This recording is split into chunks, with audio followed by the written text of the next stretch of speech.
Good evening, folks. uh, my name is Bryan Irvine, and I'll be the chairperson this evening of our event.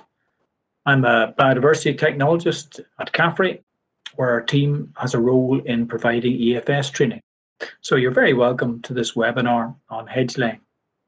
A couple of minor points to begin with. The event will be recorded, and the link to the recording will be put onto the CAFRE website and CAFRE TV. You will have the opportunity throughout the event to submit questions. Laptop users can submit questions using the Q&A icon at the bottom of your screen. If you hover your mouse at the bottom right. Mobile users can access the Q&A option via the three-dot icon, which appears when you tap the screen. And please select the All Panelists option when submitting your question, and we will answer the questions at the end. There's a short survey, only 2 questions, and it'll be available at the end of the event. And we'll be grateful if you would complete these and give us an indication of how the event went and any queries that we need to follow up. We'll have 2 presenters tonight, myself and Robert Beggs. Robert is also a biodiversity technologist based at Greenmount, and he's been involved with agri-environment schemes for many years as an agri-environment advisor, and is specifically going to look at the hedge laying requirements within the EFS scheme, how to claim and comply with the scheme. In the second part of the webinar, I will look at hedge laying tips and the available resources for further information and training. Now, you have all been invited by letter to this evening's webinar, as you are an EFS Tranche 4 applicant with the hedge laying option. Hopefully, by now you will have received your agreement, probably within the last week, and you're getting ready to commence your capital works now that the frost is gone, and maybe the rain in a day or 2. There are 2 stages of this EFS option. The hedge laying option, the hedge laying itself, which needs completed before the 1st of March nesting season. Hence the rush for us to give you this webinar early in January. And the protective fencing, which needs to be completed by the 1st of June. Hedge laying is a fantastic method of rejuvenating hedgerows, and it rapidly maximises the shelter and biodiversity opportunities that hedges provide on Northern Ireland farms. So the aim of tonight is to provide you with background on the basic skill, and really importantly, ensure that you're compliant with the EFS scheme to maximise payment for your efforts. I would encourage questions on the inspection process and what the hedge laying requirements are for that. So it concludes my introductory remarks. I'm now going to pass over to Robert, who is going to describe EFS scheme and where hedge laying fits in with that. So, Robert. That is fine. Thank you very much, Brian. So yes, just following on from what Brian said. So as previously mentioned, this is a hedge laying information session for those who have elected to complete hedge laying as part of their wider level EFS application. Do you want to go to the next slide, Brian?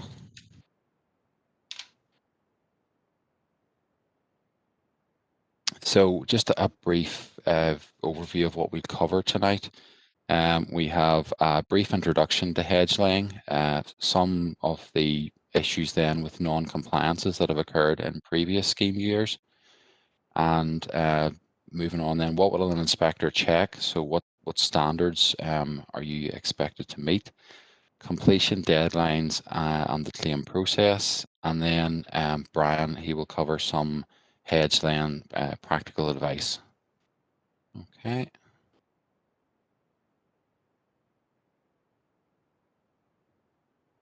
So hedge laying, including 2 protective fences. So what is it? So with hedge laying, we're restoring an existing hedge by partially cutting through the stems close to the ground level and bending them over to create a dense hedge Gaps greater than 1 metre in the laid hedge are interplanted with suitable species, and then native trees are planted along the length of the hedge if necessary. So the laid hedge must be protected using 2 fences, so it's one either side. So what are you trying to do? So we're trying to maintain the biodiversity, structure and the landscape patterns of the field boundaries in the countryside. Where is this completed? So lengths of existing hedge that are roughly 2.5 to 5 metres tall, with stems that are about 5 to 15 centimetres thick at the base. So how much can you do in your EFS agreement? So your minimum length is 10 metres. Okay, Bryan? Yeah. So gaps, this is quite important. When laying a hedge, it's likely that you will have gaps in the finished hedge. Every hedge is gappy, it's generally just the nature. So it's important to make a note of what's eligible and what's not eligible regarding gaps. So for gaps of 1 to 10 metres, they can be interplanted or should be interplanted with native species. And then these gaps can be claimed as part of your hedge laying option. So you can claim those as part of the option. Now, when you have gaps that are greater than 10 metres, they can be interplanted, but they can't be claimed as part of your hedge laying option. Now, you could claim those as the plant new hedge option in EFS, but you would have had to have included that in your original application. So that's a very important it's a very important thing just to note there. So gaps of 1 to 10 metres, you can interplant those and claim them with your hedge laying option. But gaps that are greater than 10 metres, if you plant those, you can't claim those as part of your hedge laying option. Okay, Bryan. So these are generally the four greatest non-compliances that the inspectors would encounter whenever they do inspections on hedge laying sites. So the first picture there, number 1 in the top left, it's simply not done. So maybe good intentions, weather, for whatever reason, it just wasn't completed and the claim wasn't amended. Moving across, number 2, another common non-compliance, someone has elected to do hedge laying as part of their scheme, but instead they planted a brand new hedge. Now you can see there that hedge is a fantastic job, but since it's not hedge laying, you would incur a penalty. So it's very important that if you have elected to do hedge laying, that it's hedge laying that you complete and not planting a new hedge. The last thing that we want you to do is to go to the expense of doing that work and then not get paid for it. Moving on to number 3, and Bryan will probably touch on this later. Number 3 is a hedge that someone has tried to lay, but you can see the stems, they're too old and brittle, so they didn't really bend over. There also isn't enough of them there. So you need to be sure, if you are intending to lay a hedge, that it is one that is able to be laid. It's one that suits it. And then number 4, that's someone that has just simply cut the hedge or coppiced the hedge. So if you just cut it, again, you would receive a penalty because none of the stems there have been laid. They've just been cut. So just remember, your EFS agreement can be inspected at any time during the 5-year period. And if work is found to have been claimed and not completed or not up to specification, monies paid will be recovered. Now, it's important to remember that if you incur penalties on a section of hedge laying that's maybe found to be not up to standard, this may affect other sections of hedge laying that were found to be completed satisfactorily. So I suppose the best way to think of that is if you have 100 metres and possibly 20 metres of it or more are found not to be up to specification, it's not just that 20 metres that you could incur a penalty on. It could roll into the 80 metres that you have completed correctly. So it's important to get your claim right. Okay, Bryan. So what would an inspector check? So what you can see here is these are the information sheets. This is the information sheet for hedge laying. You can see on the left-hand side, the white section. It gives the option name, the option payment rate, and a few other pieces of information. These sheets are very important. They're available on the DERA website, and there is one for every option there is in EFS. So whether that be hedge laying, planting a hedge, planting trees, anything that you could do in EFS, there will be an information sheet. They are very good, and they contain all the information that you will need. They're quite accessible. You can get them just navigating the website, or even if you were to do a Google search for DERA and EFS hedge laying, it probably would take you there. Just having a look at this one. All these information sheets have similar formats, so they will all look like this here. So you can see the white section has some general information. When you move across to the green colored boxes titled requirements and controls, so these basically are the requirements and the controls that you will need to fulfill. So when you have an inspection, the inspector basically has this exact same information. And he or she will go through each of these standards just to ensure that your hedge meets the standard. So if you can think of these green boxes literally as a tick box that the inspector has to carry. So they will go down each of these, and it's basically a tick: has this been met or hasn't this been met? So whenever you complete your work, you really need to run down this and make sure that all of these have been met. We'll just run through a couple of these. If you the one that's called Lay 1C, so that's the top one. So complete all capital works required. So that's your hedge laying, planting any gaps, and planting your trees, and protecting your trees as well. And erection of your fences completed by the 1st of June in your first year of your EFS agreement. So what that's basically saying is you should have all your work for your hedge laying completed by the 1st of June.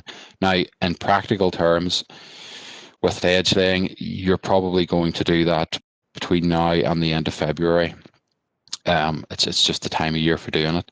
So what that basically means, you can do it by the end of February, and then you have between February and June to complete your fence work. So you can lay your hedge, and then hopefully once the weather dries up a little bit, you can put your fences in. So everything should be completed by the 1st of June. So there's various other standards there. So 4C, just lay stems over as close to ground level and secure them by staking where necessary. So we'll not go into any more of those, but you can have a look at them at your leisure, and it'll just give you an idea of what's ahead of you, really. Okay, Bryan. So this is actually I think this is the second or the third page on the hedge laying information sheet. Again, there's just a few more requirements. So, ensure newly planted trees are planted to the specification and at least 8 meters apart. Erect 2 protective fences to the standard given in specification. So with your fences, it is important as well. You could lay a magnificent hedge, but if your fences aren't right, that will be an issue. So same as this, there is an information sheet for protective fences. So it'll give you things like the height, the specification in terms of the thickness of the wire, the number of strands of wire, if it's barbed wire or sheep wire you're going for. So that's the 2 sheets that you really need to take a look at, the one for hedge laying and the one for protective fences as well. So just, I suppose, the very last requirement on the right hand side there is lay 5M. So that just says field records must be kept detailing the length completed, location, the date completed, and all the management requirements, including integrated pest management. So whenever you complete your hedge laying, you need to keep some records. There's a template again that's available on the DERA website. It's probably the best template to use. You don't have to use it, but it's probably the better one. And in that there, you really write down the field number that you completed it in, the length that was completed, where it is in the field, and you know, the dates that you completed the work. So if you have an inspection, the inspector will need to see those field records. It's part of the inspection. So it's better to do these things at the time whenever you're doing the work, instead of after a few months have passed and you're going back and then trying to fill it in. So making your claim. You claim as part of your SAF online. So basically that's your single farm payment claim. There's a section on that for EFS. You measure and ensure you claim the length that you have completed. So whenever you made your application, you will have specified a length. So whenever you go to make your claim, just double check, double measure it, just to make sure that the length is correct. You know, you may have found that there's gaps, maybe more than 10 meters, that you couldn't claim. So just make sure that everything is accounted for. Yeah, just mentioned gaps there. Where you, after you make your claim and you need to make amendments, you can use an EFS SAF 3 to amend it. So that's the EFS SAF 3 that is on the right hand side there. So again, it's available on the website, and you just give some brief information. So for example, you would fill in the field number there, and you could put down that perhaps you had claimed for 100 meters of hedge laying, but for whatever reason you needed to reduce it to 96 or 95. So you can use that to make amendments after your claim has been made.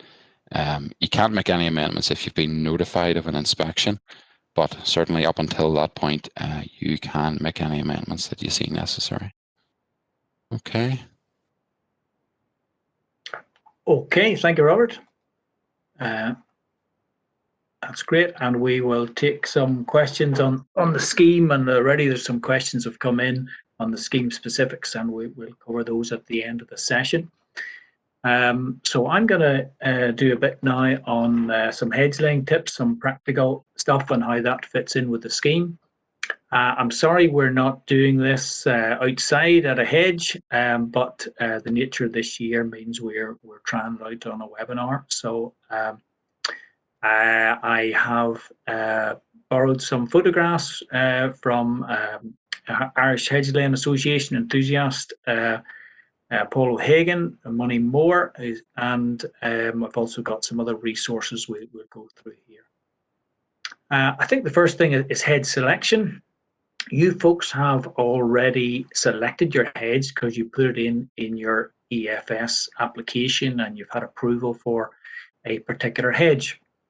Now, I suppose in an older scheme, an advisor might have been out and suggested which hedges for you to do. Some of you will be practiced hedge layers, and others, this will be new to you. Looking at the hedge on the photographs there on the top, it obviously needs restored. You can understand why that was put forward for hedge laying, but I would be looking at that one and saying, well, that particular strip is not suitable for laying. There isn't 1 meter, there isn't one stem every meter. The trees, the hawthorn trees, are very heavy. So whenever those would be laid, there'd be an awful lot of pressure on the joint, and a lot of those would snap.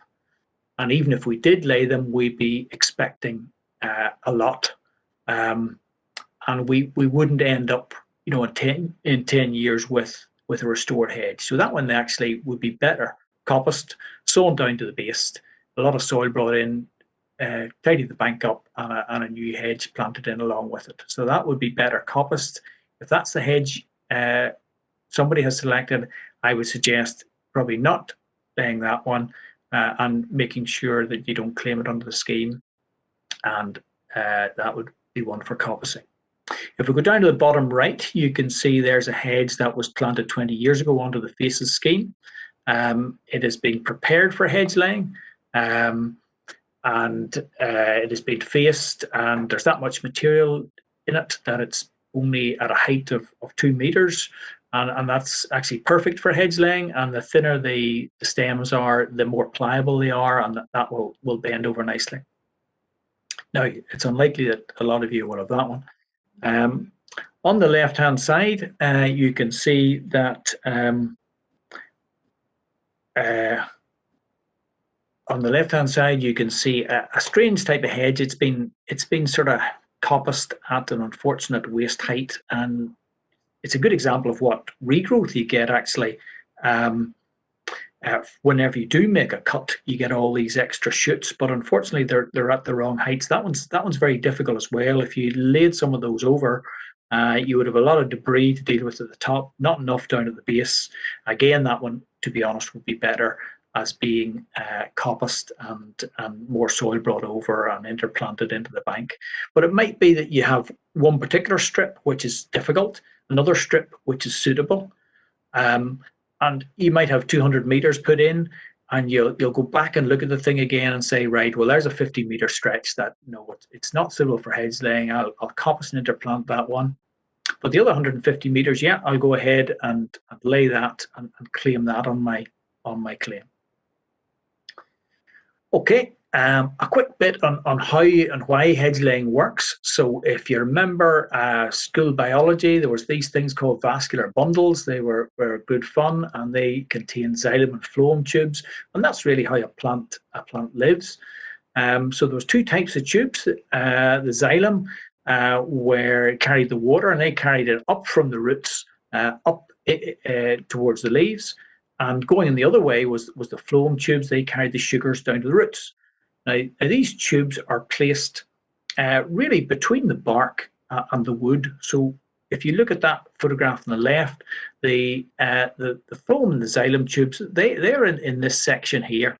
So it's very easy to kill a tree or a bush or whatever. You just put a saw all the way around the stem, and you cut into it, cut through the bark into the wood the whole way around, and that basically kills it. Now in this instance, we are cutting down 3/4 of the way through and bending over. So obviously we've nicked a lot of those tubes, but because 1/4 or 1/3 of the bark is still left there on the underside of the hinge, that will still function, and that tree stroke bush that's laid over will still survive for quite a few years. Now, the sun, the frost, the rain, and rot, bacteria and fungi will eventually break down that hinge, and that could be anywhere between 5 years and 15 years. So eventually, that bit you've laid over will die and just become dead wood, and that's gives us a critical clue to the whole thing. We have to leave these hinges, these joints, we have to let sunlight through into them so that new shoots are produced for the long-term future of the hedge. And we'll chat a bit more about that in a minute.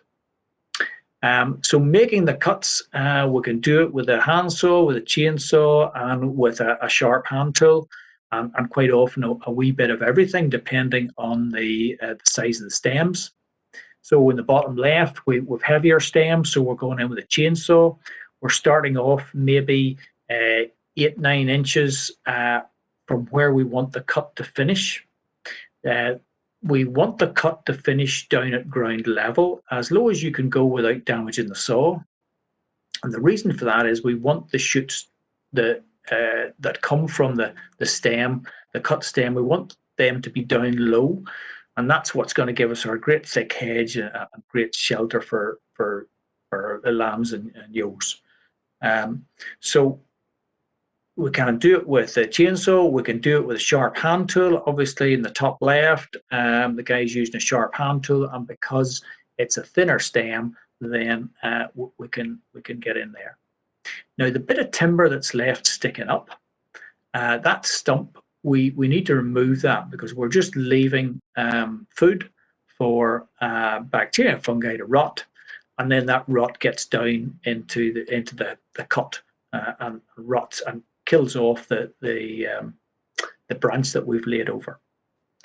Now we talked about sunlight, so you can see that the guy in the bottom right there, when he's making his cuts, he's not laying them along the line of the hedge. He's laying them about 5 degrees off. So he's pushing them away from himself and down. And they all tuck in nicely in that line. And by doing that, again, sunlight will get in there and we'll get these new shoots. And I'll show you a wee bit about that in a minute. What I've got is a short 1-minute video here from the conservation volunteers who were more than happy for us to show you this. So I'll just play this. It could be a bit slow on some of your connections at home, but here we go. So the fella is doing a wee bit of trimming here. You already have the hedge faced. So he's just taking a wee bit more of the debris out. Quite often you can have too much. He's getting in right at the bottom, so stripping out the long grass so that he can get a cut in the bottom. So a couple of blows, 3 blows with the hand tool there, and it was ready to lay over. If you make a mistake and you cut that one off, it doesn't matter, you just coppiced it. You'll get the next one, takes a bit of practice. Removing the stump, knocking in some stakes to keep it. In this case, they're using hazel rods. And this is going to keep it secure. Now, this is a wee bit high-spec hedge laying. They're using green wood such as willow rods, hazel rods, birch rods to secure the hedge, and it's woven really through the stakes, and that's going to give it a real firm. In reality, the first one I did was fencing posts and a lot of baler twine, and then as you get better, you can move on to those other ones. Okay, so the first thing to show you really is about the preparation. Now this hedge, there's a lot of material in it, so therefore it's been topped at about 2 meters and faced nice and tightly, and that's going to reduce the amount of volume there is to lay. If there's less volume in your hedge, well then you might want it at 2.5, 3 meters tall, because you'll be able to cope with that. We chatted about the xylem tubes and the water. It wants to go up from the roots, and it only really goes uphill. So there'll always be a bit of a slope. So have a look at that and say, right, I'm going to lay up the hill. So in this case, there's a slight slope from down towards the right. So we're going to lay up the hill towards the left. So there's a gate there on the left just beyond the tree. So we'll start at it and work down, and we'll be laying, so we'll be laying up and working along the hedge. Now, I know I'm going to work from this side of the hedge because this is the side that gets the sunlight. So this is the closer to south facing side. And that means I want to lay there and push slightly away from me, and that's going to get more sunlight into those stumps, which is where the future hedge is going to come from. So do think about which side you're going to lay and which direction you're going to lay. Then get in, remove any old fences, get her topped and faced, and then you're ready to roll. Okay, this one here is the same hedge, and it's had 2 different treatments done to it. So on the right, we've coppiced, and we have gone down really low to the ground, and of course you end up getting a fantastic new growth with maybe 10 to 20 new shoots coming from that cut stump. Now that's going to give us a fantastically thick hedge, but it's going to be 2 or 3 years before we get a real good shelter kick out of it. We're going to come back and trim again in that hedge actually, and if we come in there and there's 15 stems per stump and we cut again 8 or 10 inches from there, we're going to make another multitude of stems. We're going to get a really thick hedge. So that one's going to take time to get back. So on the left then we go for the hedge laying, and what has happened is in the first year of hedge laying, that first summer season, you will have a decent thick hedge which will give shelter for livestock and all the other biodiversity opportunities. Now the downside of the hedge laying is you can see it's hard to get a lot of sunlight at the cuts, which is where the new shoots are going to come for the future hedge. So we won't get as many shoots as if we cut the whole thing off as we did in the right. So you might be coming along thinking, well, as you're going along, you might have a lot of material, you might have too much delay. So the odd one could be coppiced, which is fine, and hopefully it'll provide a lot of shoots, but it does need light, and that's why thinking about which side of the hedge you're laying, where the light's coming from, is important. Now, once we cut these stems and lay them over, they're a bit fragile, and that's you could get a big wind, you could get a lot of stuff pushed over, a lot of the stems could get broken. So you want to protect your hard work. There's a couple of ways to do that. Now the expert way is really a hazel rod or a post stake pole every 2 feet, and then woven at the top. In that big picture, you can see again the hazel or willow rods woven through it. But that, you'll have to be at the expert level before you're heading to that. The guy on the left there, he's using a crook that's just cut out of the hedge. And that's just hammered in like a stake, and the wee crook at the top will hold the hedge down, and you might maybe get away with putting one of those in every metre or two. Sometimes it'll be old fencing posts and a bit of baler twine to hold a bit down, and it could be a bit of both depending on where it is. Now, different styles of hedge laying, I should mention. There is as many different styles as you can imagine, one for every county probably in England.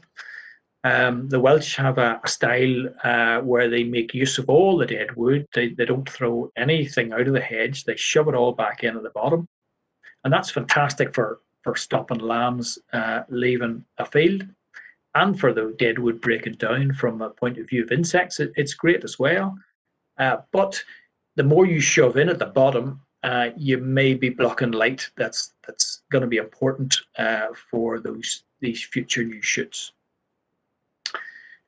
Staking, there's lots of different methods of staking, and then the angle even. Most people are laying between 30 and 45 degree angle, but certainly there is the odd style. There's one called West Cumberland where they actually lay it totally flat, and even though we say the water only wants to go uphill, the stuff that's laid flat, it still works as well. And to be honest, even the one that goes down below level, I've seen work as well. But in general, it's laid at about 30, 45 degree angle. Okay, another method here, if you've a load of material in the hedge, you can see the stem in the middle there, there's a hawthorn in the middle, has been left as a living stake. So it's used to secure, everything's pushed around it, and it's trimmed a wee bit, and then things can be tied to that. So you can have a living stake. Okay, to give you an idea about what the growth is like after laying, there's one there, and you can see the growth on the right. That's a first year section that was done, so that's after 1 year. Then the main bit of the photograph is after 2 years, and really it's a good thick hedge, great shelter, and it's up as high as the binding there. And then if we go to 3 years after laying, you can see in the summer, you can see absolutely no evidence of it being laid whatsoever. So that's the big advantage of your hedge laying. Okay, now I'm going to show you another video here, and just bear with me while I get this done. Share file. The ideal hedgerow for rejuvenation is an escaped hedgerow.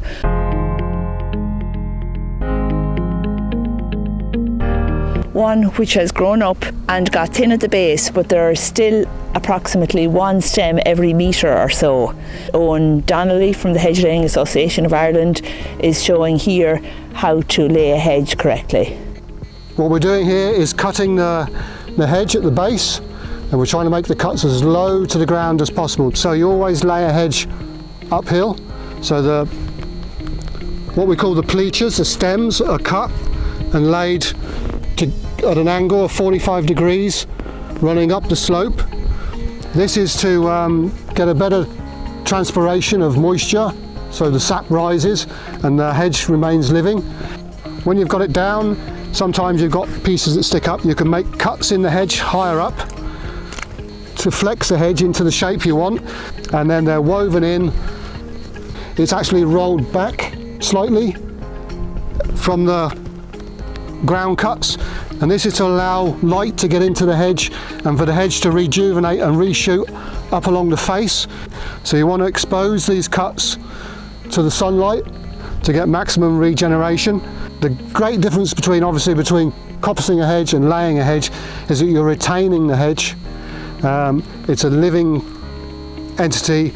You get a rejuvenated hedge from the base, but you've got a living platform for birds to nest in.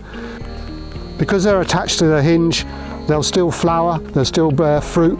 Things like thrushes, blackbirds, robins to nest in. Dunnocks, a little hedge sparrow, likes to nest in the base of these hedges. Having a tree in the hedgerow provides a song perch for birds, and if you can leave whitethorn or blackthorn, crabapple, so on, the flowering species, they're also good for pollinators. This is known as a gaulogue, which is a pin that holds the hedge down. If it's a windy site, you don't want it rocking around. It's a skill and an art to do it, but it's the best thing you can do to a hedge.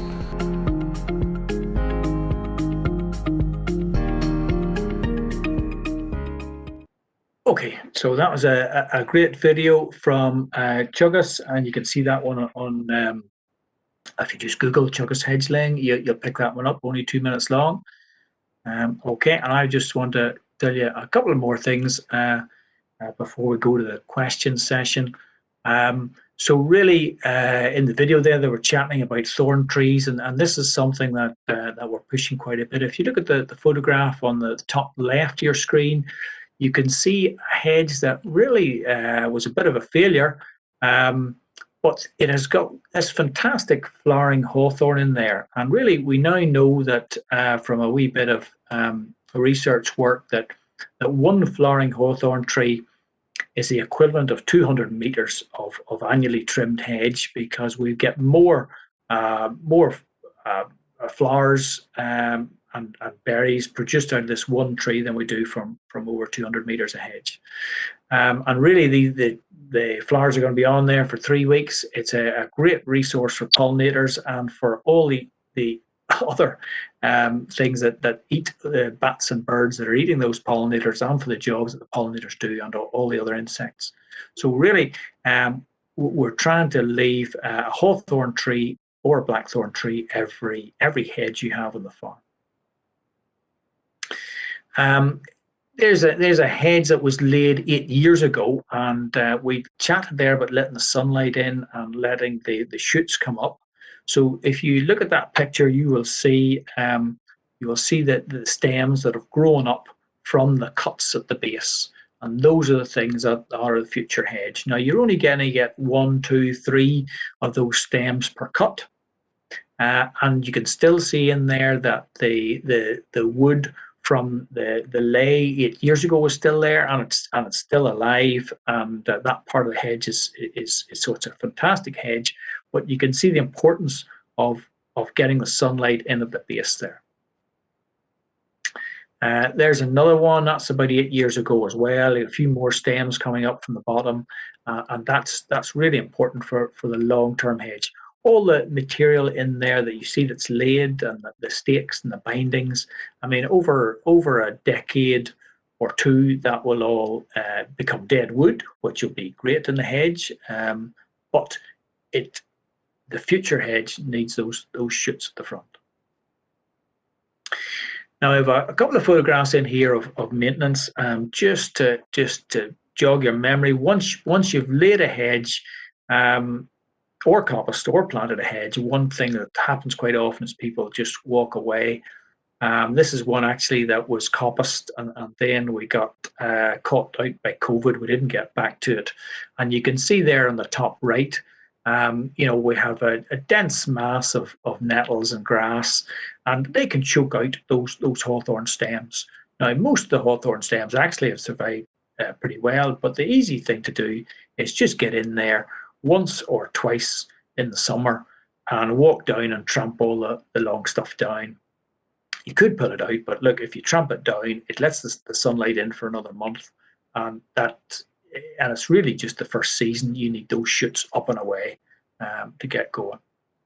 Other thing you can do is you can come along and use herbicide granules, so curb granules. You can sprinkle those along the hedgerow bottom. This is only needed if weed control has been difficult. It's better if you can get in there and tramp a couple of times in the summer, so maybe once in June and once in late August. But if there's certainly weed control is a big issue, so that we get those future growth. Okay, we've been chatting about online videos and different resources. So I would recommend, before, if you haven't laid a hedge before, that you Google hedge laying on YouTube. And you look at four videos in particular. The first one is the conservation volunteers. So you put in TCV and hedge laying. It's 1 minute long. Chuggis and hedge laying, that's a 2-minute one. Lodge, Farm and Thorny, that's the one on the bottom right there, another 2-minute one, very simple, very good. And then Extra College and hedge laying, I think they went a wee bit longer, maybe 4 minutes, but there's about 10 minutes between those 4 videos of really good, simple stuff. And I would recommend that you watch those on YouTube. There is the Irish Hedge Laying Association, and Paul O'Hagan, Money More, he's the Northern Ireland chair. And thank you to Paul for some of the photographs he used this evening. And I would encourage people to look up the Irish Hedge Laying Association and maybe think about joining that in the future. And thanks to them for supporting this skill and encouraging it. And I'd also say that hedge laying courses, we're hoping to run those in winter 2021. So we'll put those up on the CAFRE website, or you could send us a comment afterwards, send Nicola an email, and we'll stick you on a list for those. Those will be courses, day-long courses for 6 people at a time. I hope you find this evening's event useful. And I'll just give you a few key messages. Number 1, make sure you get a copy of the EFS specification before you do the work. So have a look at the website, read the requirements, controls and further advice. Phone the help number there if you can't get hold of those. Understand the timescales. So you're laying the hedge before the 1st of March and you're fencing before the 1st of June. And you're claiming on the SAF in April, May, and if there's any amendments, you use a SAF 3. Measure and claim accurately. Do not assume. Do not just tell your agent, yes, I did it. That's a big issue for you. And only measure and claim the parts of the hedge that comply with the scheme. Do your own records. Now, records can be simple. That could be one line in a diary with the date, the field number, laid the hedge, and if there was any other treatments used. And lastly, enjoy it.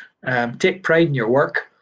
Come on a course with us next winter, and think about joining the Hedge Laying Association. Okay, I would ask you, once the event is completed, don't shut your screen off. Please wait for the host to finish the call. This will allow you to receive a short survey and provide your valued feedback. And once again, thank you very much for attending. Good night.